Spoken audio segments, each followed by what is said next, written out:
vision into the future. So writing a book, books are important.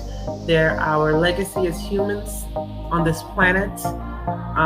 Books change the world, and I think the statistics are 80% of adults want to write and publish a book. So you're in good company, because we all have something to say. So now that you know why you want to why you, how should I say, not why, but the different reasons. Most people have their own reasons why they want to publish a book. Now, how do you do it? That's the question.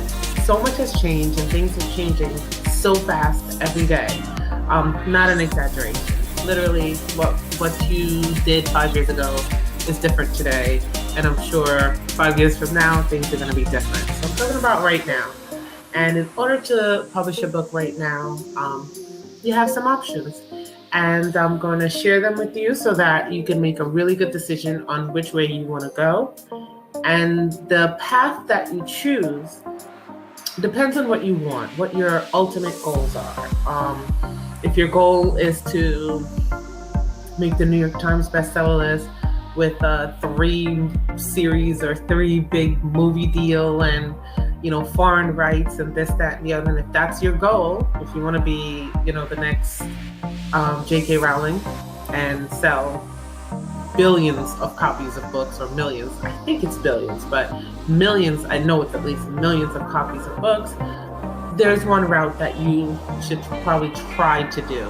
If you want to write a book and be an authority in, like, say, the plumbing business, and you're a plumber, or if you're a marketer or a coach and you want to establish your authority in your industry,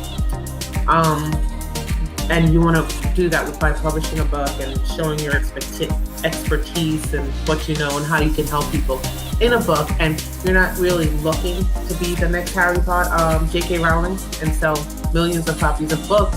I mean, it'd be nice, but that's not your goal. Your goal is to go to conferences, to be able to sell your books at niche-based events. That's gonna be it. You're gonna take a different path to getting your book published than the person that wants to become the next J.K. Rowling. So we're gonna go over the different paths that you can take, what it means for you, what it means, all the different players that are involved, and how you can get your book from the written page to on the shelves or online. So stay tuned.